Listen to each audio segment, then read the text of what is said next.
Good morning. Today I am going to start with the second part of the chapter Matter. Today we will explain the interconversion of states of matter. What is interconversion of matter?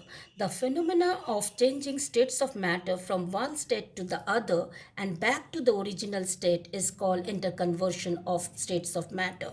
What are the two conditions for interconversion states of matter? First is changing the temperature and second is applying the pressure. Now we will explain the effect of temperature on changing the state. Heating or cooling can change the state of matter. A solid when heated changes to liquid and liquid on further heating changes to gas. For example, when ice is heated it changes to water and when water is heated it changes to vapor. During the change in the states of matter, a substance undergoes different processes. And you know that water is liquid at normal room temperature. It changes into solid state when it is cooled at temperature 0 degrees Celsius or below. The process where liquid changes to solid on cooling is called freezing. The process in which solid changes to liquid on heating is called melting. The liquid is heated, it starts changing to vapor or steam, and pure water boils at 100 degrees Celsius. The process in which liquid changes to vapor or gaseous form is called evaporation. On cooling, the gaseous state of water changes back to its liquid state. The process is called condensation. Some substances changes directly from solid to gaseous on heating and on cooling from gaseous to solid. This process in which solid changes to vapor is called sublimation and from vapor to solid is called deposition. The change in temperature affects the kinetic energy of the particles. They bring about the change in the states of matter. When a solid substance is heated, the kinetic energy increases and they start vibrating rapidly. And when the kinetic energy increases, they break or overcome the interparticle force of attraction and they start moving farther and they change their state from solid to liquid. Same way, when liquid or gases are cooled, the kinetic energy of the particle decreases and they decrease the interparticle space. The particle come close to each other and they start changing their state from solid to liquid. Now we will explain the effect of pressure on the change of state. We know that there is no effect of pressure on solid because they are negligible interparticle space. Solids are highly incompressible.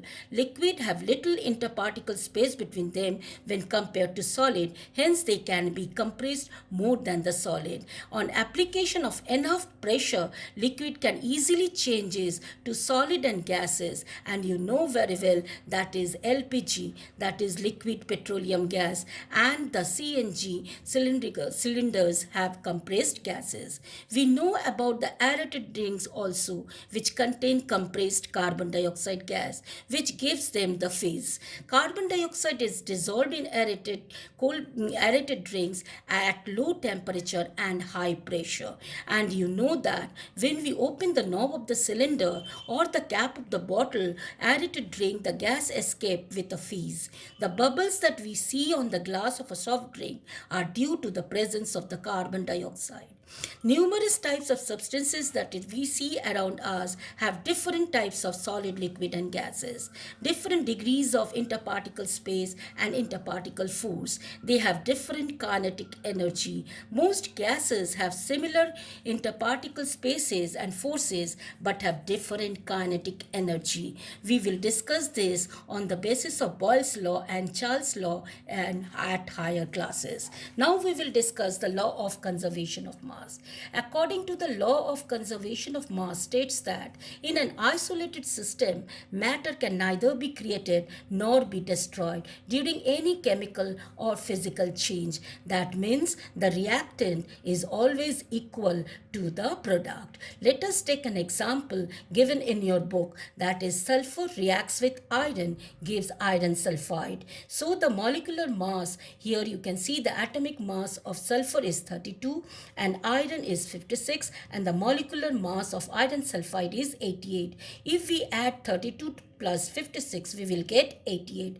That is, the reactant is equal to the product. So here one activity is given to show the law of conservation of mass. Here we are taking conical flask, one test tube, and the weighing machine, and the cylinder, also one thread. And we are taking sodium sulfate, 5 milliliter of sodium sulfate in a conical flask, and 5 milliliter of calcium chloride in a test tube. And then we will measure both this, measure both this in the balance, and we will keep the weight in, let us keep the weight of this bx.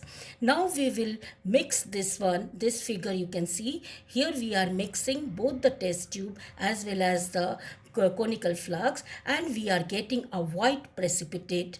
And then we will weight this one in the third part. We will weight, and what we will see, the weight of the apparatus before the formation of the precipitate and after the formation of the precipitate is same. That is, calcium chloride plus sodium sulfate gives calcium sulfate plus NH2NaCl. So the weight of the reactant is equal to the weight of the product. This shows that the mass of the substance of the reactant are involved in a chemical reaction remains same. But we should remember that to prove the law of conservation of mass, it is necessary to perform the experiment in a closed vessel.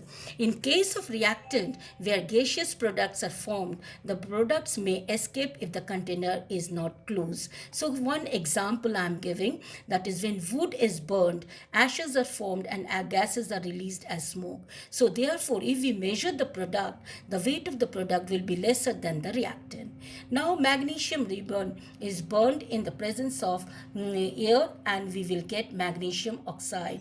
Now if we measure the weight of the magnesium ribbon and the weight of the magnesium oxide, we will see that the weight of the magnesium oxide is slightly heavier than the weight of the magnesium ribbon. We considered the weight of magnesium ribbon if we add oxygen as a reactant and the weight of the magnesium oxide as product, then we will see that both magnesium plus oxygen and the product magnesium oxide will remain same. This shows that the law of conservation of mass is neither created nor destroyed. So this is the end of the second part.